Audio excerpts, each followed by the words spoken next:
Welcome back to First Move. Ringing the opening bell over at the Nasdaq a few moments ago, Marqeta, the payments company which works behind the scenes, providing brands like Uber, DoorDash and Instacart with access to card services. Marqeta's IPO raised more than $1.2 billion, giving it a market valuation of over $14 billion. What caught my eye here, their biggest customer, Square, accounted for over 70% of its revenue last year. So what's the risk of so many eggs in one basket when there are so many cards in our wallet? Jason Gardner is founder and CEO of Marqeta and joins us now. Jason, never mind that for a second. This is a huge day for you and the team. Tell me how it feels. Hi, Julia. Thank you for having us. It's really exciting. It's such a great step in our journey. I mean, investors are looking at this, and we've laid out what you do as a business in brief terms here. But for investors looking into buying into Marqeta today, what is the future growth opportunity that this company represents in your mind? So Marqeta is an open platform for companies to build card products like Visa and MasterCard cards, physical plastic cards, probably like the one in your wallet or your purse. They can be virtual, they can be tokenized to fit into Google Pay and Samsung Pay and Apple Pay. And if you think about the opportunity, it's tremendous. $6.7 trillion in carded volume in the United States. And we are simply scratching the surface at $60 billion in volume.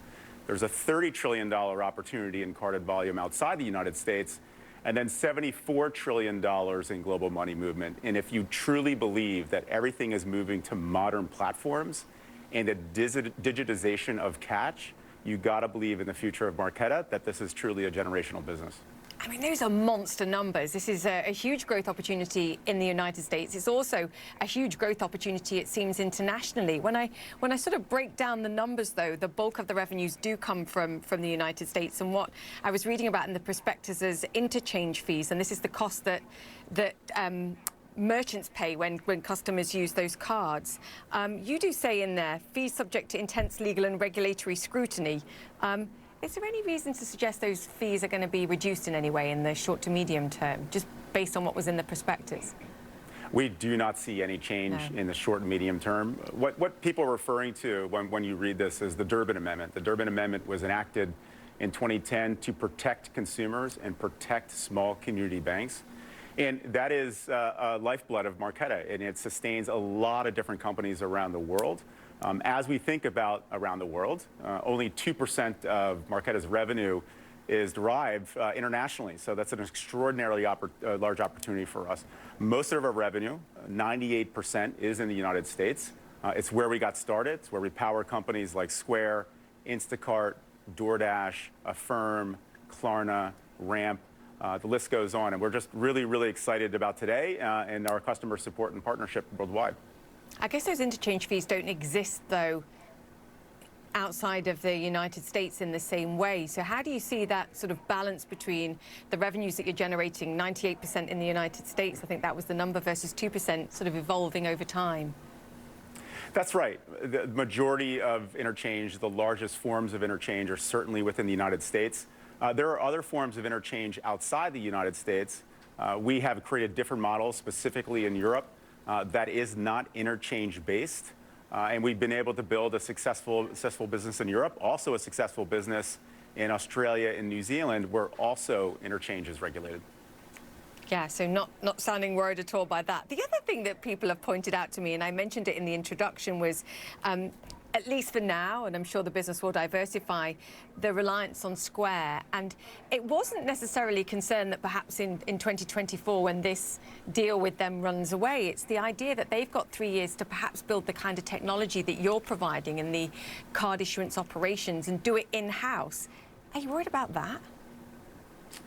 We're not focused on the improbable. Square is a phenomenal customer. Their success is our success, and that success is driven by relationship, it's driven by technical innovation, and it's driven by our ability to operate at massive scale. They are a tremendous customer and really a shining example of modern card issuing.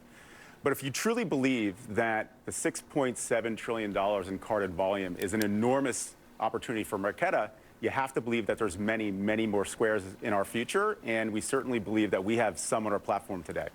Yeah, you know, speaking of the improbable to the probable, I know you power Coinbase's Visa debit card, and also I saw Shake Pay as well, these announcements at the back end of last year, and I got very excited. That's the Canadian crypto exchange. Do you think, and you can tell me what your views are here, of whether we're at the point in your mind where sort of cryptocurrencies work alongside bank accounts, credit cards, and one can be as much a store as value as also being spent?